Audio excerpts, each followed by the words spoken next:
Je suis Mathieu Stéphanie, cofondateur de PlayShaker, qui est un groupe constitué d'une holding PlayShaker qui développe un logiciel nommé Artichaut, destiné aux acteurs du bâtiment pour le suivi et l'exécution de leur chantier, ainsi que Place Rénovation, qui est une entreprise digitale qui réalise des chantiers, tout corps d'État, et qui maille l'ensemble du territoire national. PlayShaker est né en 2017. Aujourd'hui, on est plus d'une cinquantaine de salariés avec une présence principalement en France, mais le logiciel est déjà utilisé dans quelques pays voisins européens.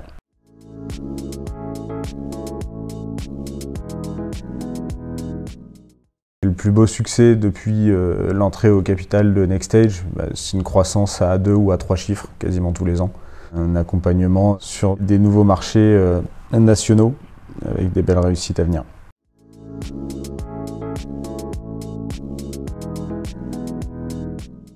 Dans l'actualité, on vient d'être nommé parmi les 25 PropTech à suivre dans la conception et la construction, une étude réalisée par KinBlue et le Crédit Agricole.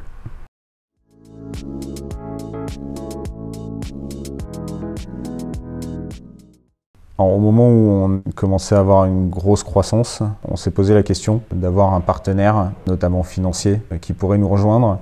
Il y avait deux intérêts. Le premier, c'était de continuer à développer la société et pouvoir accéder à l'ensemble des fonctions et ressources humaines dont on avait besoin.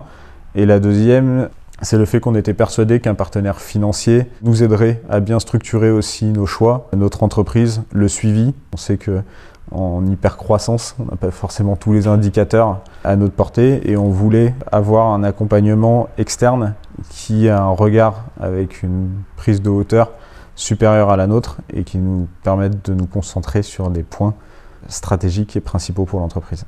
Alors aujourd'hui, on travaille principalement avec Bastien et Florent, on nous suit occasionnellement. Tous les mois, on transmet un reporting, notamment avec les indicateurs clés, et tous les trimestres, un compte de résultats permettant aussi d'analyser les performances de l'entreprise et nos choix stratégiques. On accompagne ces documents avec un board trimestriel pour lequel on balaye toutes les actualités de la société et on prend les décisions à venir pour le prochain trimestre.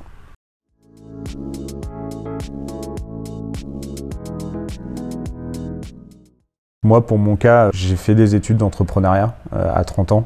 C'était mon choix. Je voulais ouvrir une entreprise, mais je ne savais pas par quel bout tirer la ficelle. Et ce qu'il en ressort, c'est qu'il faut essayer. Il n'y a pas meilleur choix et meilleure option.